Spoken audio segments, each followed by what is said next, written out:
Hello दोस्तों, नमस्कार। आप लोग कैसे हैं? आशा करती हूँ कि आप लोग स्वस्थ होंगे, मस्त होंगे, अच्छे होंगे। और आज लेकर आई हूँ बहुत प्यारा सा दर्द भरा सोहर गीत। आप लोग को वीडियो कैसा लगा कमेंट में ज़रूर बताएं। मचिया ही बैठी है सासू तबाऊ हरया रज करई बाऊ हरया रज करई हो। सासू कवनी बानी जिया पिया गई नऊ है बानी जिया बतावाऊ है बानी जिया बतावाऊ हो। सासू कवनी बानी जिया पिया गई नऊ है बानी जिया बतावाऊ हो।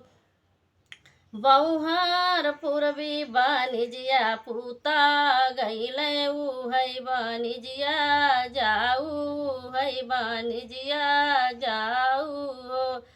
बौहार पूर्वी बानिजिया पूता गईले ऊ है बानिजिया जाऊ है बानिजिया जाऊ हो। हथवा में लीलिन बढ़निया बानिन धागड़िनिया बानिन धागड़िनिया नो रनिया चली बसी पूरबी बानिजिया जहाँ पे पियवा बासई जहाँ पे पियवा बासई हो। रनिया चली बसिन पूरबी बा निजिया जहाँ पे पियवा बासई जहाँ पे पियवा बासई हो। कोल मोरे राजा के वड़िया दुवरिया रनिया ठाड़ी दुवरिया रनिया ठाड़ी नो। रनिया खटिया का टूटल बाटी पटिया बाधावा सरल बाटई बाधावा सरल बाटयो।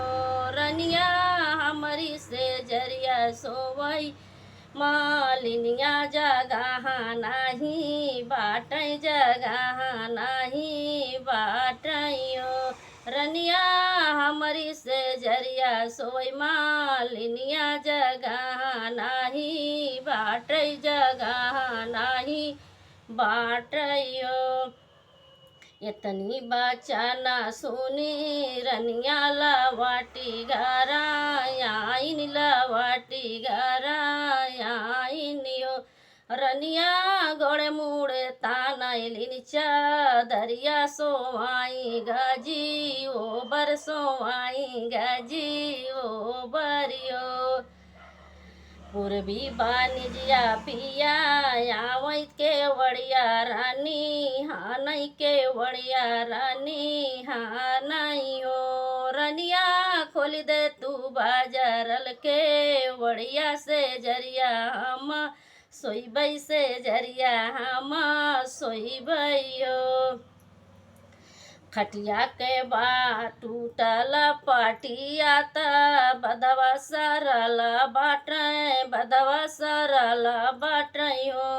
पिया मोरी से जी सोवाला भा यनवा जगह नाही बाटै जगह नाही बाटयो।